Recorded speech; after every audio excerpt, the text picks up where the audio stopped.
And can you see? 1 second. Yeah, all good. Okay. So we are ready. When you like, we can start. Okay. I just can't see a clock. So you speak about a very interesting topic: post-pandemic urban sustainability agenda. Smart 1 second. I just want to. Okay. Oh. No problem. I needed to get my phone so I know what time it is. Okay, so yes. Okay, sorry to interrupt you, Luigi. Oh, don't worry. I told just that your topic is very interesting because I are going to speak about post-pandemic urban sustainability agenda. It's very actual, very important at this moment to think for the post, not just for the past. So we look at the future that is our common problem, because the post-pandemic urban sustainability agenda will have to face different problems, different things, and even all the problem that the pandemic create in our city, create in our life. So the floor is yours, please. Okay, thank you, Luigi. Yes, so welcome everybody. If you are a very good observer, you will see I have a question mark at the end. I want to very much clarify that I do not have all the answers to this. I think we need every single person in this in the call here to be thinking about this and contributing to this, both because we need people with different backgrounds, but also we need a lot of different brains to be engaged in this big question. So I guess we already have our sustainability agenda. I think Sandra gave a really good overview of some of the key issues we're facing. I like the fact that she had examples from the real world and pictures rather than sort of big theories. So in many ways, the sustainability agenda hasn't changed, but of course the landscape has changed. We've had a once in a lifetime, not even once in a generation, maybe once in a century kind of shock to the system. I've been working on sustainability for about 20 years. I don't actually like to use the word sustainability. I've not been working on sustainability. I've been working on the lack of sustainability. Of course, we don't have sustainability. We are trying to address the different causes of sustainability and try to find less unsustainable solutions.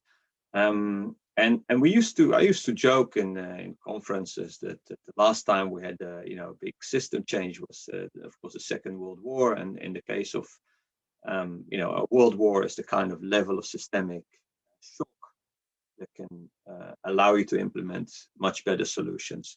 So even if you think, I don't know about Italy, but in many European countries, giving everybody the vote was a result came after the First World War. In the UK, the National Health Service came after the Second World War. It was all to do with, all of a sudden we had a moment of solidarity. All these young men who have put their life on the line for the country came home. They knew how to use a gun. We wanted to, they were heroes, but we also wanted to treat them well. So this is why a lot of social change has been implemented. And the joke was always, we need to have this kind of level of change. We need to have like a war on climate change, but we don't want to go to a real war to do this. Now, of course, we have this external shock to the system through the pandemic. Which we didn't ask for, which also is very strongly to do with unsustainability of our society and our economy. But it gives us, of course, the opportunity to make changes and to make rapid changes that a year ago we thought were not politically feasible. And I think the biggest example for that maybe is that we think about all these neoliberal governments who try to do less with less money and are not keen to make big investments. These almost sort of more right of center populist governments, all of a sudden, taking all the homeless people off the street and giving them a place to stay. Incredible that you wouldn't even, a socialist government would not even do that these days. So we've seen in Europe at least some massive action taken by governments. Initially also a lot of support for it, and then of course now much more fragmentation. But so obviously the landscape is ripe for large-scale interventions post the pandemic, regardless, I think, of which color the national government has. I think we're going to have big state investment. We need it. We're sort of back to Keynesian economic to some extent. Of course, an important factor there is also that there is a zero interest rate, almost a negative interest rate. So having money in the bank just means that you lose value. So the question is, of course, the big fight is, can we do this? Can we use this investment to really change our society for the better, both in terms of environmental issues, but also, of course, in terms of social issues? I always think the two are the same. I don't care about the environment in the place where no humans live. But now we see even concerns like biodiversity and nature protection. This is where the virus came from. They're not unconnected to, they become social issues. You have the smallest of a tiny virus. You cannot go small. There's no living thing smaller than a virus, and it's disrupted our global economy. And that's because we've been messing about with nature, and then we have the hyper connectivity between the different economies and the different countries. So it does illustrate the interconnection of energy use, of course, all the flying around. So anyway, I think you all knew this already before I said this. This is the big challenge in the coming year or two. There is, after coming out of lockdown, hopefully the sounds like positive now that the virus, the various treatments for the virus are starting to be produced. Next slide, please, Luigi. So these are just some of the things we learned during the pandemic. I will try to finish well on time, that there's time for maybe if not for questions, because I don't know, I have a lot of answers, but at least for your own perceptions and your own comments and observations. I very much welcome this. So the list I'm giving here is not complete. I'm sure you can think of other things to add, or things that you have observed. So like I said a minute ago, unsustainability is multifaceted. We're not only worried about biodiversity. We're not only worried about carbon emissions. We're not only worried about local environmental pollution or about the obesity pandemic, or they're all interconnected to one another. We also discovered that our health services need a lot more support, our emergency services. Our essential workers, they're not paid very much at all. Some of them are imported from poorer countries. They're treated poorly. They've been under a lot of stress. Many of them have died, for horrendous stress. So we start to value them more, maybe. We've seen tensions, right, between international, national, and local level action. Of course, Trump taking the US out of the WHO has been the most radical example of that. But we've seen tensions. Italy was a good example, being angry with the EU for the lack of support. And I have a lot of sympathy for that observation.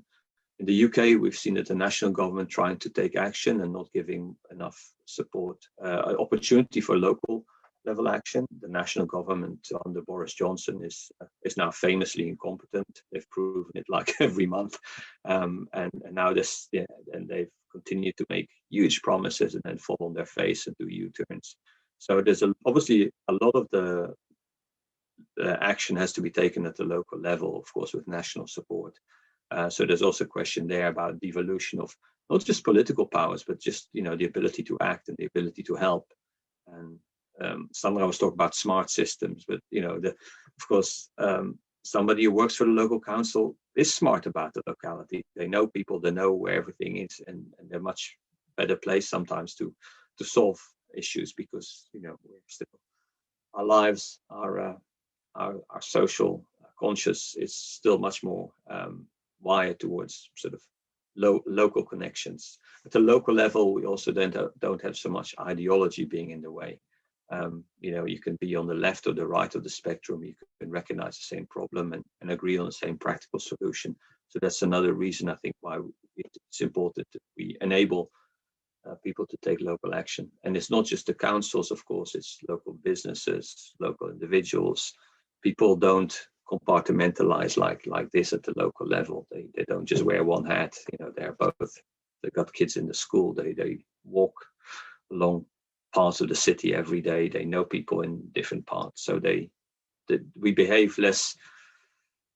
We're less separated from each other. As we know, again, with the political landscape, this incredible fragmentation in society is really terrible. We should do something about it. And I think, again, at the local level, there's more chance of doing that, because you look in each other's face and you realize you have the same interest, and you find ways to work together. Maybe be polite and not have certain conversations.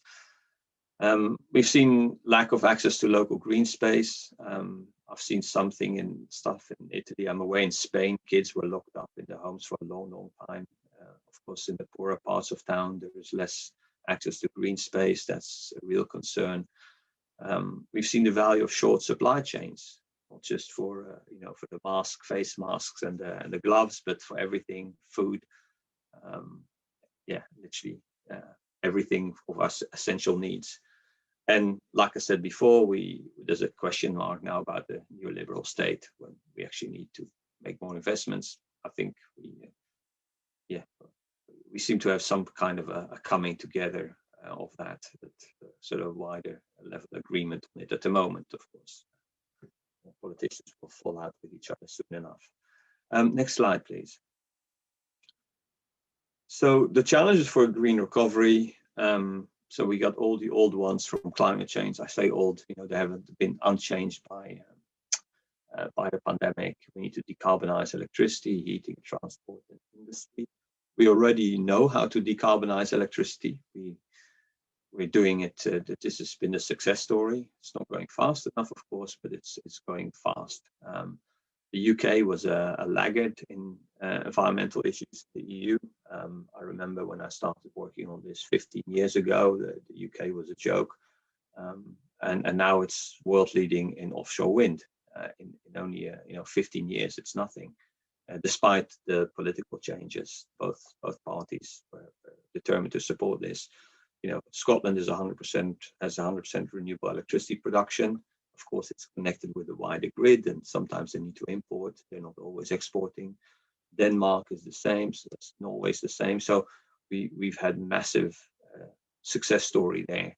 Now, of course, we have to decarbonize heating and transport and industry, but I'll skip industry here. That's more national level, an international thing than strictly local. We have to do a lot more on adaptation. As you know, in the past, we've done a lot of our climate change adaptation has been high carbon, just install more air conditioning units against the heat, build more dikes and pour more concrete protection measures against flooding. So, of course, we're just adding to climate change by maladapting. So now these days we talk about nature-based solutions. We're talking about the word smart again, which might be about people adjusting themselves or moving temporarily out, or all sorts of technical solutions in the home as well, so you can cope with occasional flooding. Venice has been living with that, of course, for a long time. But I think what's been missing so far, it's been very technology-led. And we need to engage more with human values and behavior, not because it's easy. Of course, it's very difficult. It's politically very difficult. Politicians have to be very brave to start telling people they should drive their car less or something like that. But we've done a lot of the technology-led things already. We have changed our electricity production. So we need to do human stuff as well in order to achieve the reductions that we need to achieve. But this is also not separate. Carbon is not the only one thing we should worry about, of course. I would say we should never focus on carbon alone for two reasons. It's not the only problem we're facing at all. And it's also, if we only focus on carbon, a lot of people will get disenfranchised, will become less interested in the issue. So, for example, China has now made carbon commitments, which is super important because they are, of course, the factory of the world and the biggest emitter of CO2. But the reason why they've made commitments is exactly because of the concern of local air quality. Chinese people have only one child, and they really want to look after the little emperor. So the Chinese government, although it has no democracy, it does feel under pressure. It feels that it should look after its growing middle class. So it's really important to combine these perspectives and find win-win solutions. For the recovery, again, I'm not telling you anything you don't know. We have to address poverty. We have to create jobs that were lost, but not necessarily the same jobs, but maybe better jobs, greener jobs. We have all these empty office buildings. A lot of people will not go back to the office. A lot of companies have discovered that it's actually much cheaper and perfectly possible to have online meetings instead of flying around. We have a lot of shops that unfortunately will not survive the lockdown. Some of them will not come back. But also we need to, in any case, to climate-proof our infrastructure. In Europe, a lot of our infrastructure is old, right? A lot of roads were built in the 70s that are come to the end of life. A lot of our power plants are now 40, 50 years old. Also, we need to make reinvestments in any case, but now we got to make these reinvestments better and smarter for the future. And we have to avoid the high carbon bounce back, the idea, we're going back to normal, to how everything was before. No, we need to go to a new reality that's more green, but also much more human focused on the needs of our society. One of the reasons why we've had this, the shift to the populist, nationalist populism is because people feel disenfranchised. A lot of people in society feel that they're losing out and they're not being listened to. And I think their complaints are just fully justified, even if I personally don't like the way in which certain political parties are gaining power on the back of that unhappiness. Next slide, please. So I think the city center vision in some way, so I'm splitting up the city between the center and suburbia, just because it makes for easier conversations about the kind of changes that we need. For the city center, it struggles always with this balance about being easily accessible from the outside by sort of rapid transport means. Ideally just public transport and bicycles, but then of course inside of it's got to be very good for pedestrians. So that's always the tension on how you manage mobility in city centers. But yeah, of course we need to make sure there's enough services and leisure, and it's got to be spread over time, day and evening, weekdays and weekend. It's got to obviously nurture its history. It's got to support the culture. There's been a lot of, I think the cultural sector has suffered more than any other sector during lockdown. And of course, local identity is really important to motivate people, to make people feel connected. So again, I'm not telling you anything you don't know, but it's useful to remember that a lot of cities are dying in some of these respects. As you go down UK high streets, there is no diversity of services. I think 4 out of 5 shops that you will see are chains, national chains, and you could be anywhere in the UK. And in fact, some of these chains are international, and you look at the shop front and you have no idea even which country you are. And then, of course, Sandra was already speaking about the car. It's obscene if you think about what the car means. We have allowed people to move an urban space, not with the size of their own body, but with a size that's 20 times bigger. And we just and then we give them priority to do that. We have, if you look at how much it costs to park a car, and you look at how much per square meter, how much it costs, even if there is a parking charge in the city, and you look how much a building's cost, if you want to buy a house, you look again at the price per square meter, you will find that the parking space in front of your house is actually subsidized. So we actually have, it's not that we tolerate cars. No, the system is specially designed to welcome cars, to prioritize cars. Somebody with a car is almost like as a human being has more rights than a pedestrian. It's far less so in certainly in lots of Italian towns I've been to. Of course, you have some of the oldest history in urbanizations, and you have so many ancient cities where one of the reasons I'm guessing why Italy pioneered all these micro cars was because of the size of urban centers. Whenever I go to Italy, I revel that I still see people drying their clothes on clothes racks that are spun across the street. You know, they're using the public space of the street to dry their clothes, and they've made a connection with the neighbors on the other side of the road to spin those washing lines.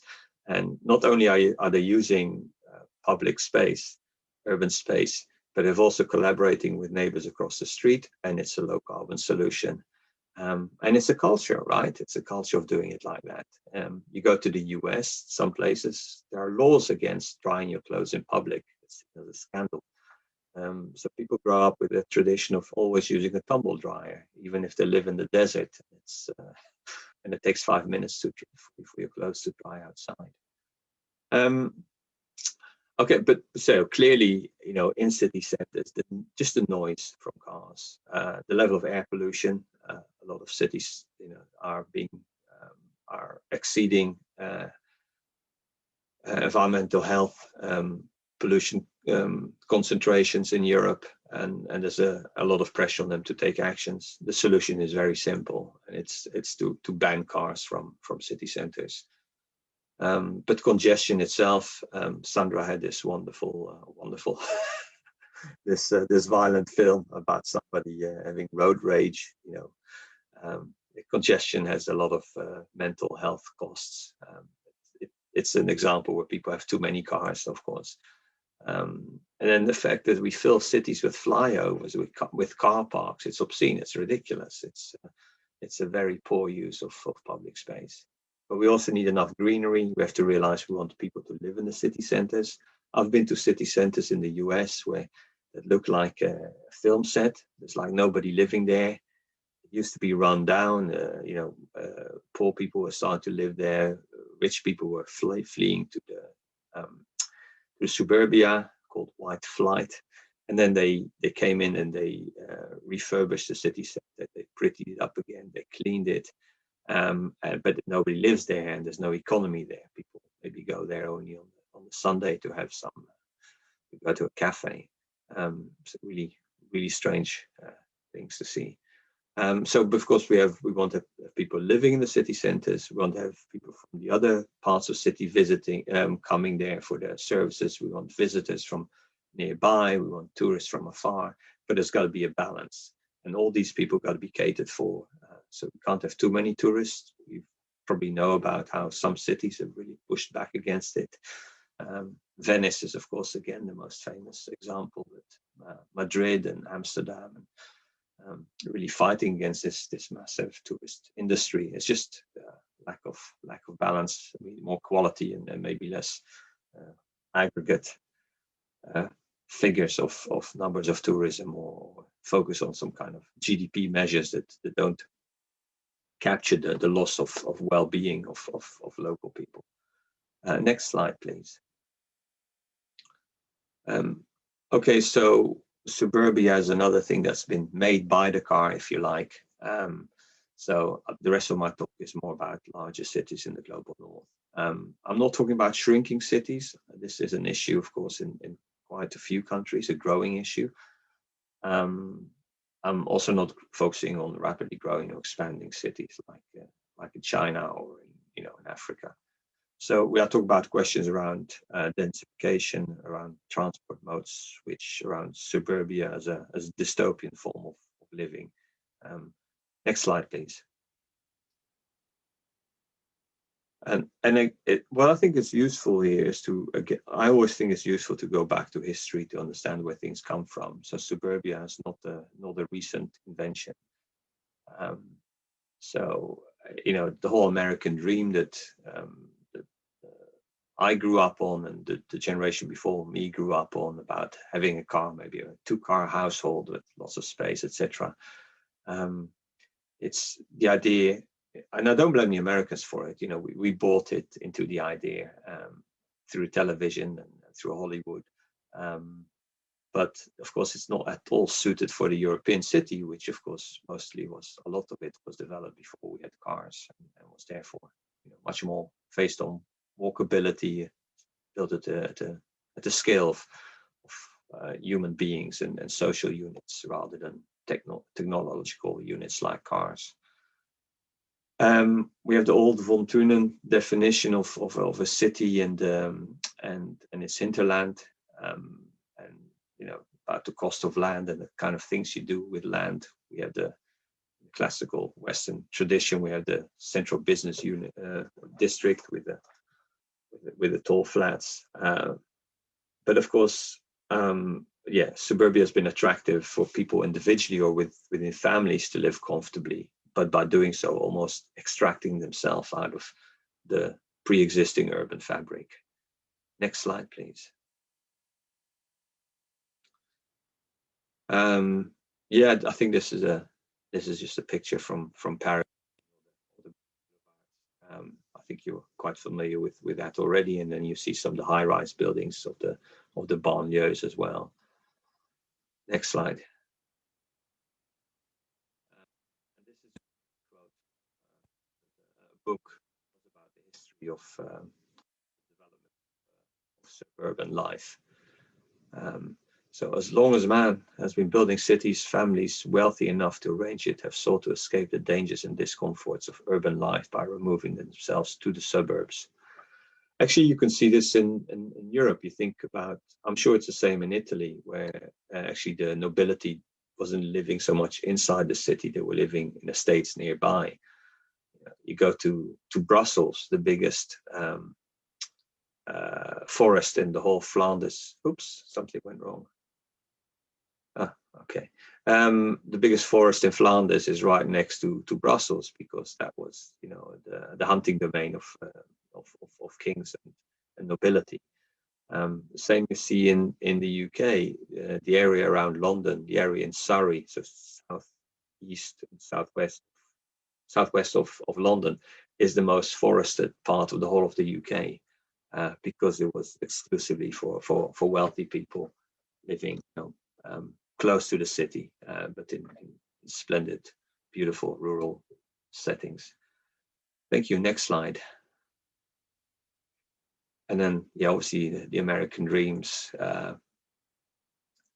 This is, you see, obviously agricultural land, and they sort of plot this massive home around it, and a young man and a young woman hugging each other, dreaming about this life.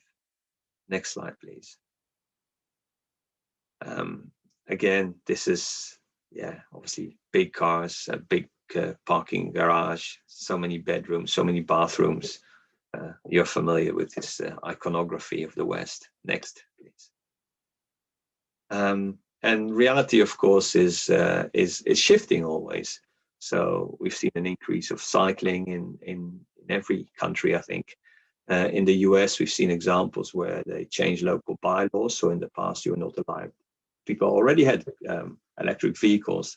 They're called golf buggies, but you're not allowed to drive your golf cart on the street. And then they just, the only thing they had to do is change the law and make it possible. Next slide, please. So this is a comment from newspaper articles. So this is the observation that, of course, buying this picket fence actually associated with it is, of course, the massive price that you pay for your petrol to have all these long commutes. And we see in the US very interesting trends. You know, we have see this people fall in love with sort of mini homes. You see them being built. You see values of apartments in the city centers are growing. So it's an inversion towards more what I would consider European style city living, with more people wanting to live in the city center, not wanting to be car dependent. Next, please. Detroit, do I need to say anything? I think most of us are familiar with the pictures of Detroit. Of course, this is a shrinking city, economic collapse. Yeah, absolutely horrendous story, but it's also a story of reinvention, and it has attracted artists, and there's a vibrant culture and discussion now going on about how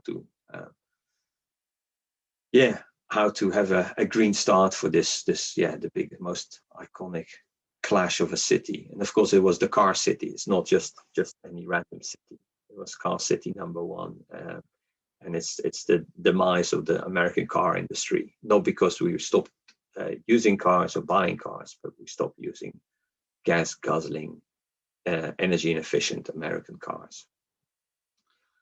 Next, please. Okay, so I guess it's the usual question about what are cities and what do cities look like. So I've used here some drawings which I thought were quite useful to depict that. So is it the classical nameable city with a recognizable church tower that you see on the left, a typical European one, to the modern New World city with super high density in the center, mainly office buildings, and very low density suburbia. Next, please.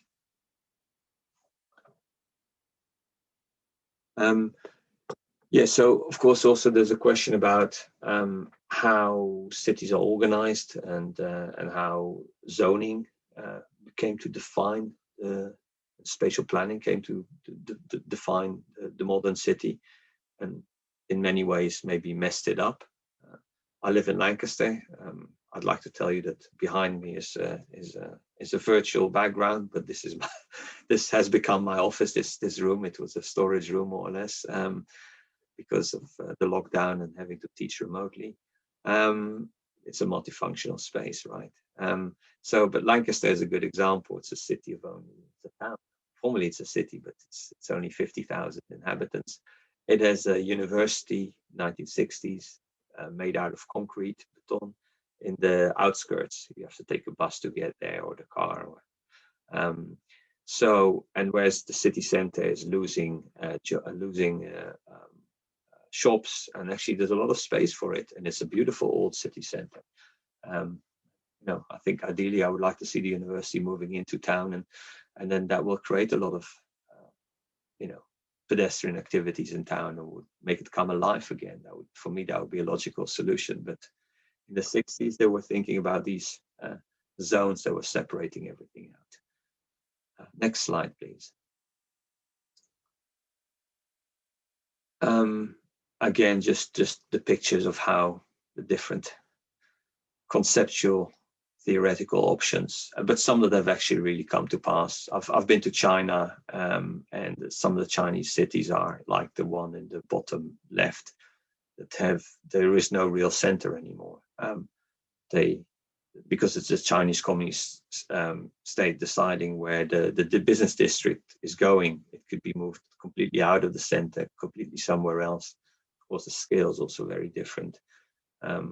Same with US cities, where the town center has died or is dying. It's becoming like a hole in the ground from a psychological perspective, with the suburbs around it. And of course, in Europe, we want to preserve our ancient towns. But yeah, that means, of course, investing in them, but in many ways, maybe undoing some of the damage we've done in the past for allowing the cars to enter. But of course, also maybe doing something around the amount of energy consumption. So it's a challenge, but I think we value old bricks, but we need to find ways to look after them without being unsustainable in terms of energy consumption, in terms of tourist economy, etc. Next slide, please. So yeah, suburbia is the unsexy reality of a lot of life in the EU. So at the individual level, people have own valuable assets there, nicer, bigger homes, older trees, a bigger land footprint. For people who've lived there for a long time, they are attached to the place. There's social capital, you know your neighbors. But of course, home maintenance costs are higher. Public maintenance costs per home and per inhabitant are higher. You know, if you've got to maintain bus services, for example, it's going to be probably take more subsidy from the state. And of course, car dependency is a real problem. Next slide, please. Again, what we talked about. So, are we going to densify our cities? Doesn't mean that the city expands, or actually that, or at least the population would need to expand in order to do that, or are we going to abandon some parts? So does the city actually shrink as a result? So we've seen some examples of shrinkage, and also in Central Europe, it's become, and in Central and Eastern Europe, that's become a big question. Italy, I guess, with your population, you know, your demographic deficit, I think that's also a question. Or are we going to see more individual self-sufficiency in urban agriculture? Because again, we see some examples of that. So more semi-off-grid living. Are we going to see more villagification, so more local community and economy coming, more of a village center, more local services, or what kind of hybrids might we see? And this is not just a matter of let's wait and see, but it's a matter of what kind of ideas can we come up with, and suggestion for reinvestments can we launch to encourage local government and businesses and especially residents to buy into new ways of urban living that are better for people at the psychological, social and level, but also make sense at the economic level. Next, please. So these are the landscape trends that I'm sure you're all familiar with. We have an aging population in most of the Western world. We have fewer people in work supporting the rest of the population by paying tax, rising healthcare costs, the information and communication technology revolution. It doesn't, you know, it's value neutral, these technologies. It could be used for bad or for good, dependent on what we decide. So automation, sensors, the data economy. It changes the way in which we do stuff, and it's already being used for bad things, and we got to make sure it's also going to be used much more for good things. There's discussion about the future of employment, universal basic pay is part of that discussion. Some of us have become, you know, totally squeezed by our workloads that are just exploding. I think academia is one of them. And others, of course, have lost their jobs. So there's incredible inequality about the pressure of employment. The future of migration, incredibly politically difficult to discuss, but you know, it's there, it's important, and it's also important in the context of climate change, of course. Yeah, the economic squeeze on younger generations. If any of you, those of you who are young or those of you who have kids, I'm sure will be very concerned about that. Globalization is not just of capital, it's not just of goods, but it's, you know, it's a mixture of all sorts of things. And do we need to constrain it? Do we need to put a brake on it, and how, and to what extent? And I think this idea of servicizing is super important. So this is where you think of materials not in terms of individual ownership, but in terms of what it does for you. And I think, yeah, obviously stuff like things like cars or homes, when you don't always live, like second homes, outright ownership means a very inefficient use of these assets. So more local, more shared, more based on, you know, living services rather than necessarily owning something outright. I think it's obviously a way forward. as I'm sure you know, there's all sorts of talk about, rather than sort of big factories making standard units, we need to have more customized stuff being built on demand, built in a fit for purpose, built in ways, designed in ways that can be reutilized, that can be maybe much better recycled. So I contrast that with a container economy where a factory in China is producing stuff so cheap that we buy it because it's cheap rather than because it's actually really good. And yeah, there's of course there are policy drivers for us to consume less, and we need to find better economic drivers as well to consume less, but without diminishing our quality of life. Next slide, please. So yeah, just a classical thing about the conceptual city. There's a lot of modeling research out there, modeling work. Next, please. Yeah, so of course in the city center, cities are centers of consumption. Consumption will always exceed production, material consumption in city centers. But of course, we need to have more local production of the things that we really need, like good, healthy, seasonal food, but also energy. So because our renewable energy has big spatial footprint, and because it's much cheaper to have local consumption of production and consumption of energy rather than building mega infrastructures, we want to see, of course, cities becoming more self-sufficient. Not fully, the center cannot ever be self-sufficient, but more local supply chain, more regional, more of a circular economy. Next, please. So there's obviously a bunch of technologies to decarbonize the suburbs and support the circular economy. So of course, subsidies for low carbon technologies or higher taxes for high carbon technologies. In principle, this is what economists will tell you. You should just tax the polluters, and then you don't have to subsidize cleaner technologies that will already be much more competitive. But we need to have planning policies that focus much more on sustainability and how you get to the places you need to get to without being dependent on a car, and certainly not dependent on a car that uses fossil fuels. But I think there's all sorts of innovative thinking that we could launch there. So under occupation, should that be taxed?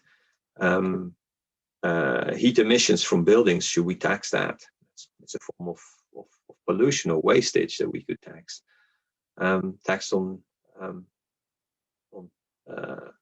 also enable multiple uses of homes or gardens. Workplace policies. I wrote this down. This slide is from before the pandemic, but of course, we've now seen massive changes of working from home, which also has a number of negative impacts, but it's a massive cultural change. Next slide, please. I was generalizing about cities. This is a breakdown of home ownership in 14 EU countries. So from left to right, you see detached, then semi-detached, and then basically people living in flats or apartments. And as you can see, different countries have different traditions. So Denmark, Ireland, Poland, Austria, Finland, most people live in detached homes. Countries like Italy and Spain, the majority of population, 60% or so, live in flats. So very different forms of, very different building forms, very different types of options available to make them more sustainable. Different opportunities as well. So obviously we need to have solutions that are targeted for the appropriate, not just sector and country, but also for specific cities. So it's sometimes quite difficult. There's limitation to how you can import a good idea from one country to the next. Something that works in one country where they have maybe a small percentage of the population living in that type of homes, you import it to another country where it's much bigger, maybe it costs too much to the government. Or maybe when you import the idea of cycling, like do in the Netherlands, to another country like the UK, it's much more difficult because they've had the car there for 60 years, more dominating the urban landscape. So they have to, retrofitting is always much more difficult than the new build. Next slide, please. Of course, that table also shows you the different traditions. It gives you a snapshot of the current situation, but it also suggests different geographies, but also different cultural and urban traditions. I want to show you here that the discussion about self-driving cars, the ideas, these dreams are very old. As you can see from this drawing, it's from the 1960s. And obviously, they saw American families playing board games in their cars. But again, that's a massive systemic and disruptive change, of course, the moment people don't drive their own cars, because it also questions whether you should own something if you don't even drive it. It means that the car can come to you, can be parked maybe 10, 15 minutes away from you rather than at the front door. It opens up all sorts of avenues for disruptive thinking and rethinking the way we live in urban society, and rethinking how urban fabric should look like when we have these technologies that are being mainstream, when we no longer have our addiction to individual car ownership.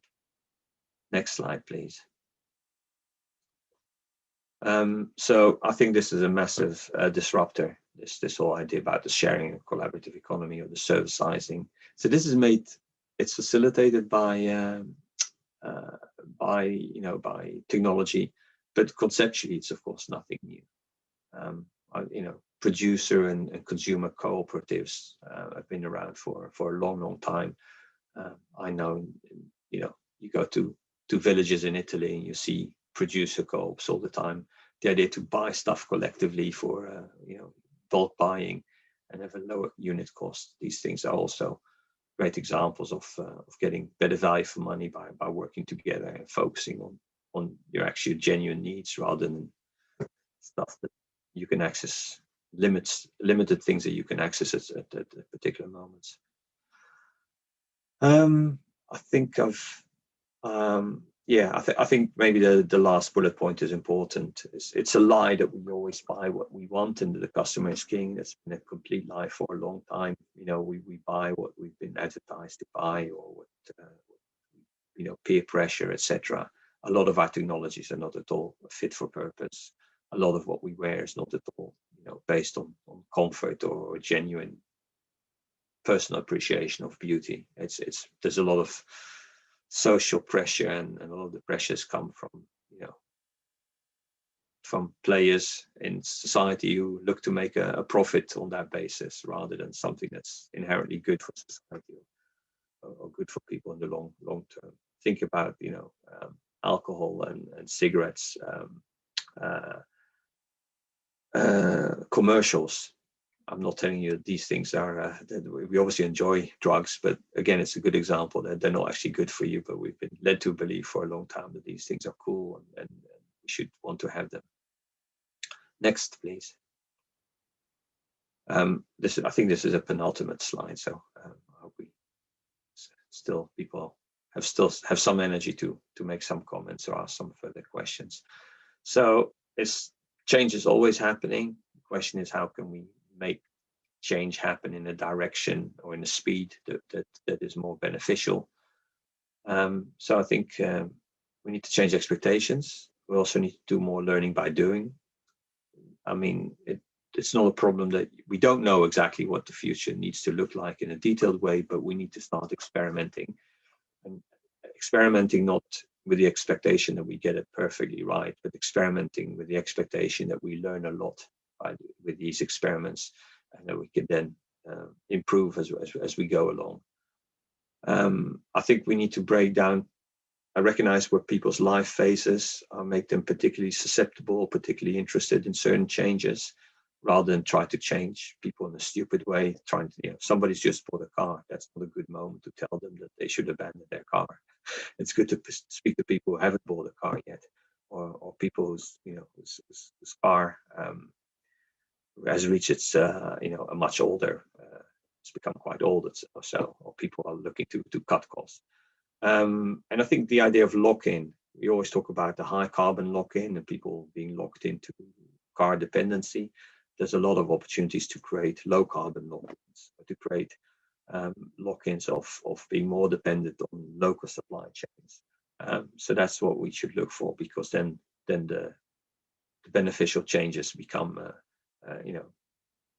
become protected. So if you have to walk to work because you it's only 20 minutes and it's by foot, and it's 30 minutes by car because of parking issues, then you may not like it on a windy or a rainy day, or it's really hot day, but you're locked into walking. And when you're locked into walking for 40 minutes a day, it will be extremely difficult for you to become obese. It's physically, it's just very, very difficult. So that's just an example of a simple example of a beneficial lock-in. And I think with services, with insurance, with finance, with taxation, we can create these beneficial lock-ins, but they require a mental change of attitude by the government. I think we need people to be entrepreneurial in government to think about these new approaches. Next slide, please. I think I mentioned most of these already. So we need a lot of social innovation, not just technological innovation, a lot more bottom up. We need to find new business models, how to consume less. The state has created business models how to reduce carbon emissions. So something we can do. We now have sensors to reward people to drive more carefully.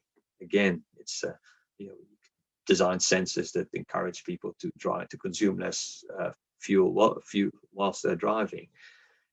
There's companies who are now rewarding their employees for exercising.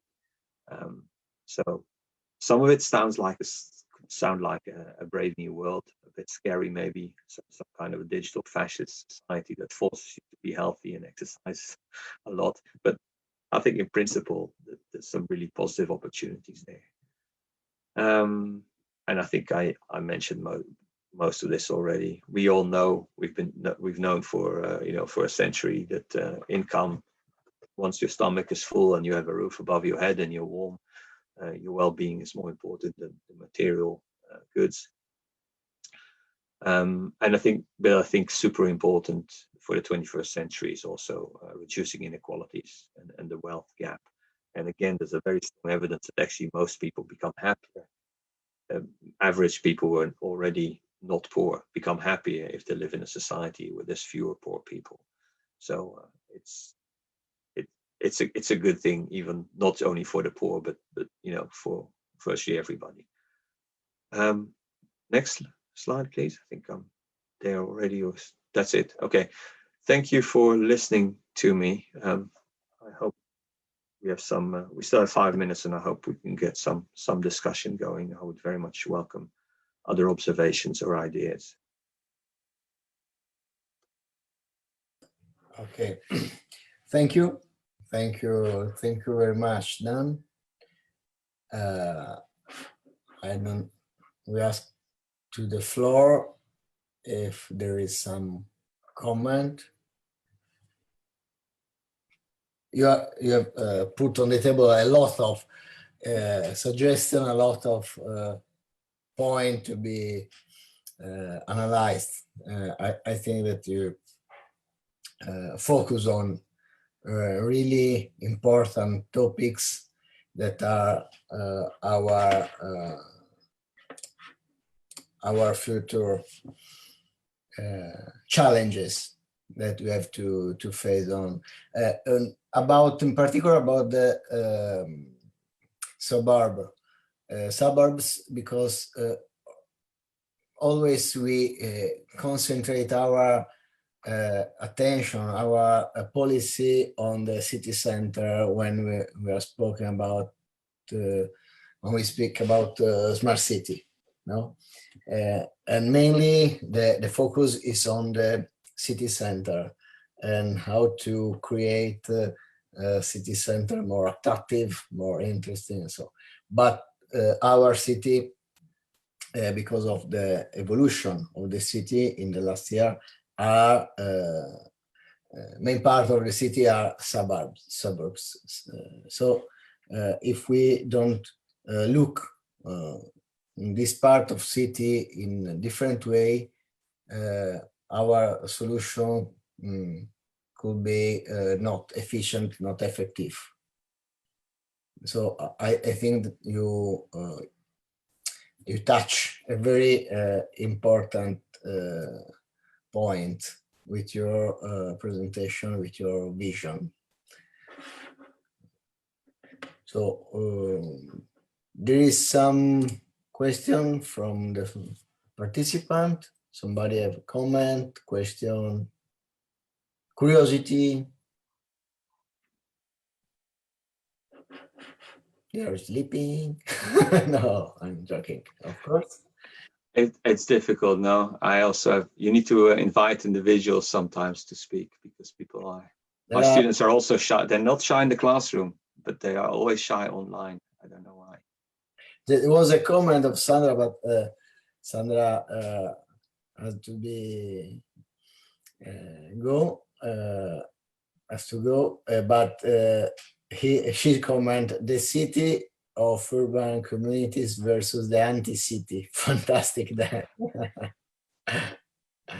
But you think about it, a lot of, there's a lot of so not just bad design, just really, just it's difficult to think of your daily life from the outside. And I've used the car as one particular example to try and visualize that it's a bizarre idea to buy into this. It's like wearing a really big dress, the size of 10 square meters, and use that dress to walk down the street and push everyone aside. But I think there's so many strange disconnections. The fact that a lot of people would have the time and would be good for them to grow their own vegetables, but they don't have a garden. And other people have a huge garden. They only use it to park their car, or it's just rubbish there. They don't use it. And actually, gardening is an interesting parallel with renewable energy. So it's when you give people solar panels, they tend to pay attention also to the energy consumption, because they quite like to match them. They quite like to use everything they have, but also moments they have a bit less, they will maybe use less, or they will save. They will wait for the use of the dishwasher to the next day when there's more sun, for example. But it's the same with food. If you grow your own food, you start sharing it with your neighbors when you have too much, or you will eat more carrots because carrots are now ripe, and therefore you will have a healthier diet, but you'll also be exercising more. And so it has all these virtual aspects that come from being connected in your consumption, also to the opportunities for production within your local sphere. Yes, it's the history of the unbalanced development. Yes. Part of the people, a lot of resources, or possibility, and parts that have not. So we will create a better world when we spread the resource between all the people and share the resource. Not creating enclaves, not creating place where are abundance of resources and place where there are nothing. Amen. Like a prize.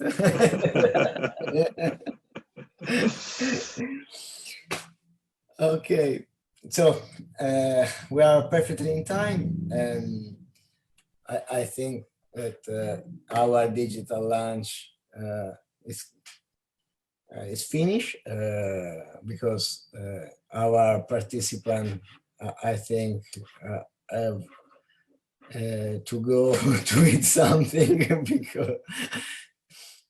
And so thanks again, Dan, for your participation, your presence, your very inspiring presentation.